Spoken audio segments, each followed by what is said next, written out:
परमात्मा कहते हैं मौत बिसारी बावड़े तन चाला कर दिया कोने, यो तन माटी में मिलेगा भाई जो आटे में लोने।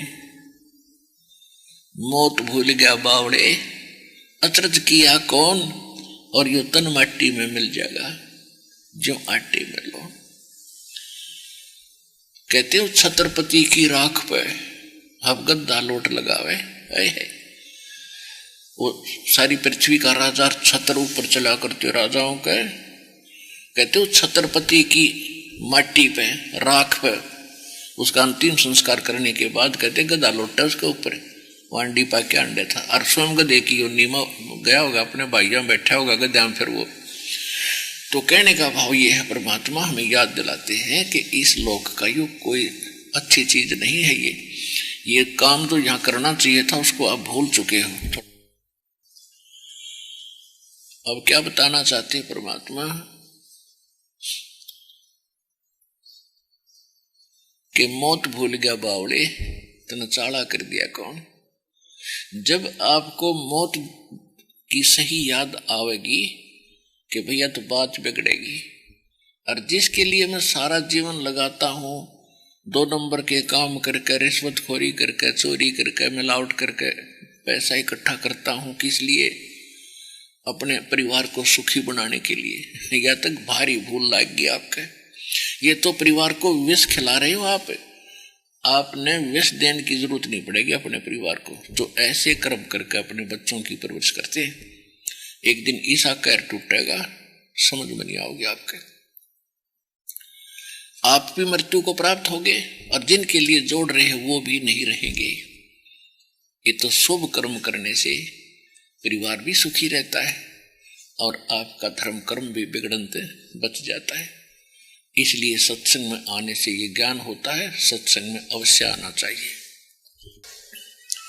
अब आज किसी को ये पता लग गया कि आपके कैंसर है और उसके घर में से ब्याह हो छोरे का, लड़के का, और उसको कोई नो के आजा डांस कर ले, नो के तू जा मेरा अपना काम करे, हो रहा डांस, मेरी तो शातान हो रही है, अब करके दिखाओ डांस, बजाओ डीजे, सुनो गाने। तो पुण्यात्माओं संत पहले ही सतर्क होते हैं, इसलिए वो बकवाद अच्छी नहीं लगती उन्हें। अपना भजन करते हैं, कोई बाढ़ में कुआं पड़ो, पड़ते रहो, बजाएं जाओ डीजे। अपना जाना भी वैसे तो वहां से टलो, और जाना भी पड़ जाता अपना फॉर्मेलिटी करके कोण में बैठ जा अपनी माला लेके, और वो करते रहे जो तुमने करना फंड। तो पुण्यात्माओं आम संसार तनु कहेगा भाई तू ऐसा के मायूस सा रहता है, तेरा के बिजली गिर गई, ऐसा के नुकसान हो रहा है, तू नाचता गाता कोई ना। तो उसके लिए माथा नहीं मारा है, घड़ा नहीं बोल रहा है। कहते हैं साकट और सवान को उल्ट जवाब नहीं दे। उसने न्यू कह दिया भाई मेरी कोई ना रुचि, मेरी इच्छा नहीं बनती, बात खत्म हुई। समाज कहता रहेगा, जब उनके साथ बनेगी जब पता लगेगा। उनके साथ तो दुर्घटना होगी जब डरेंगे, हम पहले डर जाते हैं। तो समझदार वही होता जो पहले डरे। ये कोई चोरी करने चला है और उसने कोई समझाओ बेटा अच्छी बात नहीं, चोरी करेगा पकड़ा जाएगा, पुलिस पीटेगी, फिर काला मुंह करेंगे, जेल में डाला जाएगा, और वो नौको देखी जाएगी। और कोई बुद्धिमान है वो डर गया उन बातों से, वो डर गया तो उसको बच गया बीमार उस दुख से। अन्यों को देखी जाएगी, जो नहीं डरा तो उसके लिए तो बना ही बनेगी। तो हम समझा दिए भगवान ने, तो हम डर गए, ये काम नहीं करेंगे। और जो नहीं डरते चोरी करने गए तो पकड़े भी जाएंगे एक दिन। फिर सारे वो काम होंगे जो पहले बताए गए थे, उसका जूते भी लगेंगे, काला मुंह भी करेंगे और जेल में भी डाला जाएगा। तो क्या बताते हैं कि पतझड़ आवत देख के यो बन रोवे मन माही, वो ऊंची टणी पात थे आज पीले हो जाही। पात झड़न तारियों कहे सुन भई तरवर राय, अब के बिछड़े नहीं मिले न जाने कहाँ गिरेंगे जाए। तरवर कहता पात से सुनो पात एक बात, यहाँ की यह रीति है, एक आवत एक जात। दादा मर गया, पोता हो गया, पहले वाले पत्ते पीले होकर गिर गए, नए फूटे। कहते यहाँ की एक रस्म है, ये रिवाज है, यहाँ की यही रीति है, एक मरे दूसरा पैदा हो गया, वो मरेगा फिर और पैदा हो गया। यानी यहाँ जन्म और मरण का ये दीर्घ रोग आपका सदा बना रहेगा, जब तक सत भक्ति परम पिता परमात्मा परम अक्षर ब्रह्म सत्य पुरुष की नहीं करोगे। तो क्या कहते हैं कि पात झड़नता यूं कहे, सुन भाई तरवर राय, कि हे तरवर राज, अब मेरी बात सुन ले। आपसे बिछुड़ कर जा रहे हैं, ना जाने कहाँ गिरेंगे, गंदी नाली में पड़ेंगे या किसी पैर पशु के पैर के नीचे कुचले जाएंगे। जैसे कोई व्यक्ति रोगी होता है, उसको पता चल जाता है कि दीर्घ रोग है और मौत निकट है, निश्चित है, तो फिर उसको याद आता है कि हे भगवान अब कहाँ जाऊंगा मैं, और वो चिंतित हो जाता है। तो कुल के लोग इकट्ठे होते हैं, उसको सांत्वना देते हैं कि भाई देखो मरना तो सब नहीं है, आज नहीं तो कल, या कोई रहा सदा, हिम्मत कर, जो भगवान को मंजूर है वही होने दे, चिंता मत कर। या तो सभी का यही रिवाज है, एक मरे भाई, सभी ने मरना है। तो इस प्रकार जैसे वो सांत्वना दे रहा है और मरने वाला ये कह रहा है कि ना जाने क्या होगा।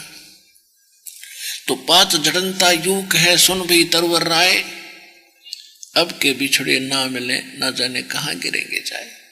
तरवर कहता पात से सुनो पात एक बात, और यहाँ की यह रीति है, एक आवे एक जात। और जहां ये रीति नहीं है, जहां जन्म मृत्यु नहीं है, जहां कोई रोग शोक नहीं है, उस लोक का हमें पता नहीं था, जिस कारण से हमने इस व्यवस्था को अंतिम मान लिया और हम सतगति सेट हो गए, निश्चिंत हो गए कि ये तो होता ही रहेगा। लेकिन जब होता है, जब डर बहुत लगता है, रोग हो जाता है, तब पता चलता है कि अब क्या बनेगा। मौत निकट आती है तो पता चलता है कि बात बिगड़ गई, धरा धरा सारा ही रह गया। तो सत्संग में आने से यूं हमें पहले ही पता हो जाता है कि यूं तभी जड़ी गिरनी थी, या तो गिरेगी तो गिरने दे। लेकिन उससे पहले हमने यहाँ का कुछ सामान तैयार कर लिया, हम अब खाली नहीं जावांगे, इसलिए हम निर्भय होकर शरीर छोड़कर अपने मालिक के चरणों में चले जाएंगे। जो भक्ति नहीं करते उनकी घीघी बन जाती है, लास्ट में हाय क्या होगा, हे भगवान क्या होगा। तो अब क्या होगा, अब तो तेरी शात होगी, गधा बनेगा, हम बता दें क्या होगा। तो भक्ति करने से मरते समय भी डर नहीं लगेगा। ये तो सकों बार छूट लिया है, शरीर को नई कहानी है या। और जिनकी भक्ति नहीं कर खींचे, कितना ज्ञान हो उसके पास, अंत में उसको संतोष नहीं हो सकता। भक्ति की शक्ति दिल में डांटेगी और 100 आपदाओं को दूर करेगी। इसलिए भगवान की आवश्यकता घनी है, उसको हम भूल गए।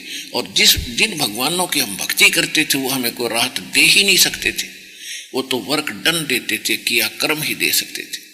और ये समर्थ परमात्मा कबीर भगवान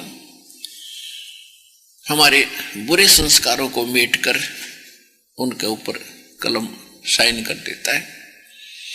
कहते हैं परम कर्म ब्रह्मांड के मैं पल में करहूं ने से, जिन हमरी दुहाई दी सो करो हमारे पेश।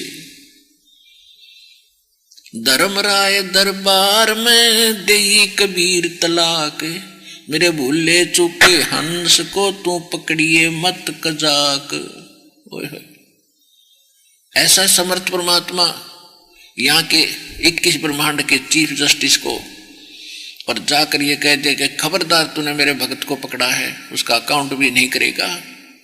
बोले पुरुष कबीर से वो धर्मराज कर जोड़े, तेरे भगत ने पकड़ो नहीं मन 2 लाख करोड़।